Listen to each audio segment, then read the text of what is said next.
नमस्कार, जय हिंद, वंदे मातरम। एक बार फिर से आपका बहुत बहुत स्वागत है। आपको बता दें कि जम्मू कश्मीर के अंदर पहली बार विधानसभा चुनाव होने जा रही है और अब की बार विधानसभा चुनाव के अंदर कौन मारेगा बाजी, किसकी बनेगी सरकार जम्मू कश्मीर के अंदर। अब आपके सामने 90 सीटों का सबसे बड़ा सर्वे निकल के आ चुका। आपको बता दें कि जम्मू कश्मीर के अंदर 370 धारा हटने के बाद में जम्मू कश्मीर में पहली बार विधानसभा चुनाव होने जा रहे हैं और चुनाव को देखते हुए सभी पार्टियां हरकत में आ चुकी है।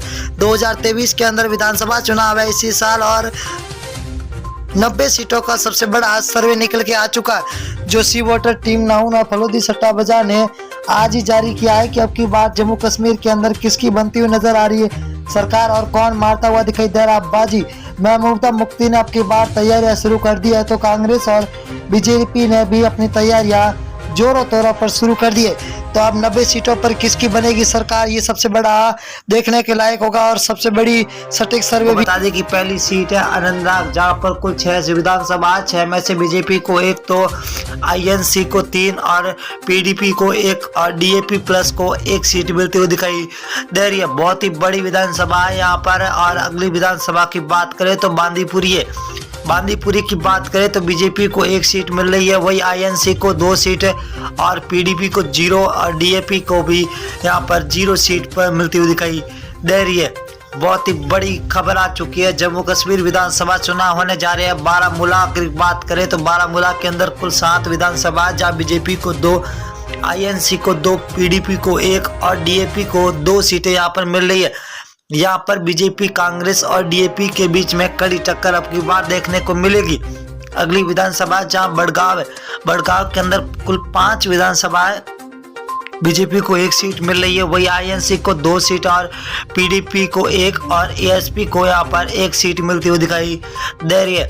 यहाँ पर पीडीपी और आईएनसी के बीच में कड़ी टक्कर मिलती हुई दिखाई दे रही है। उधमपुर जिला है कुल, जहाँ पर 3 विधानसभा है, जहाँ बीजेपी को 1 सीट मिल रही है, वही आईएनसी को 2 सीट और पीडीपी को 0, यहाँ पर एएसपी को भी यहाँ पर 0 सीट मिलती हुई दिखाई दे रही है। बहुत ही बड़ी विधानसभा है। और थोपिया विधानसभा की बात करें, थोपिया जिले के अंदर 2 विधानसभा है, जहाँ बीजेपी को 0 सीट मिल रही है, वही कांग्रेस को 1 सीट और पीडीपी को 1, तो एएसपी को 2 सीटें मिलती हुई दिखाई दे रही है। बहुत ही बड़ी विधानसभा क्षेत्र में आपका। अगर श्रीनगर जिले की बात करें तो 8 विधानसभा है, 8 में से बीजेपी को 3 विधानसभा सीटें मिल रही है, तो वही आईएनसी को 4, पीडीपी को 0, एएसपी को यहाँ पर 1 सीट मिल रही है। यहाँ पर कांग्रेस 4 सीटों के साथ सबसे आगे बढ़त बनाती हुई दिखाई दे रही है। अगली विधानसभा है सांबा। सांबा के अंदर 2 विधानसभा, जहाँ बीजेपी को 0 तो और कांग्रेस को 1 सीट मिल रही है, पीडीपी को 1 और एएसपी को यहाँ पर 0 सीटें मिलती हुई दिखाई दे रही है। बहुत ही बड़ी जम्मू कश्मीर में आपके बार पहली बार चुनाव होने जा रहे हैं। अगर रामबन जिले की बात करें तो कुल 2 सीटें, 2 में से बीजेपी को 1, आईएनसी को 0 तो पीडीपी को 1 सीट मिल रही है, वही एएसपी को 0 सीटें मिलती हुई दिखाई दे रही है। बहुत ही बड़ी विधानसभा सीटों में से आपको हर एक सीट के बारे में आपको बताएंगे। डीआरसी जिला है, जहाँ पर कुल 3 सीटें हैं, 3 में से बीजेपी को 0, आईएनसी को 1, पीडीपी को 1 तो एएसपी को यहाँ पर 1 सीट मिलती हुई दिखाई दे रही है। बहुत ही बड़ी फेरबदल होता हुआ दिखाई दे रहा है आपकी बात जम्मू कश्मीर के अंदर। जम्मू कश्मीर के अंदर पुलवामा की बात करें तो पुलवामा जिले के अंदर कुल 4 विधानसभा, जहाँ बीजेपी को 2 मिल रही है, तो यहाँ पर आईएनसी को 1 सीट, वही पीडीपी 0 पर है, तो एएसपी को यहाँ पर 1 सीट पर संतुष्ट होना पड़ेगा। अगली विधानसभा की ओर रुख करेंगे तो दोस्तों राजौरी जिला, जहाँ कुल 4 विधानसभा, 4 में से बीजेपी को 1, आईएनसी को 2, पीडीपी को 0 तो एएसपी को यहाँ पर 1 सीट मिलती हुई दिखाई दे रही है। बहुत ही बड़ी विधानसभा ये राजौरी जिला है, जहाँ पर कुल 4 विधानसभा थी।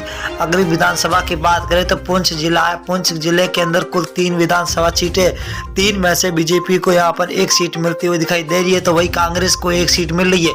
तो अगली सीट है जो एएसपी के खाते में जाती हुई दिखाई दे रही है, तो यहाँ पर पीडीपी को 0 सीट मिलती हुई दिखाई दे रही है। अगर लेह जिला की बात करें, लेह जिले के अंदर 2 विधानसभा, 2 में से बीजेपी को 1, आईएनसी को 1 सीट मिल रही है, तो पीडीपी और एएसपी को यहाँ पर दोनों को 0-0 सीटें मिलती हुई दिखाई दे रही है। अगली विधानसभा की ओर रुख करेंगे तो कुलगांव है। कुलगांव के अंदर कुल 4 विधानसभा, 4 में से बीजेपी को 1 तो आईएनसी को 2 सीटें, वही पीडीपी को 1 सीट मिल रही है, तो एएसपी के खाते में 0 सीट जाते हुए दिखाई दे रही है। अगला जिला है आपके हाथ में कुपवाड़ा। कुपवाड़ा जिला के अंदर कुल 5 विधानसभा है, 5 में से बीजेपी को 3, आईएनसी को 2, तो पीडीपी 0 पर है, तो यहाँ पर एएसपी 0 पर। यहाँ पर बीजेपी और कांग्रेस के बीच में सीधी टक्कर होती हुई दिखाई दे रही है। अगली विधानसभा की दोस्तों बात करें तो यहाँ पर है कुपवाड़ा।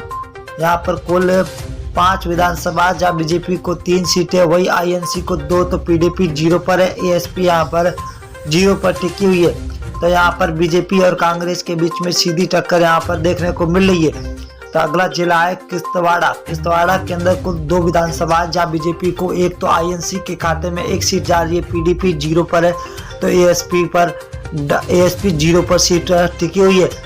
अगली विधानसभा की और बात करें तो कारगिल है।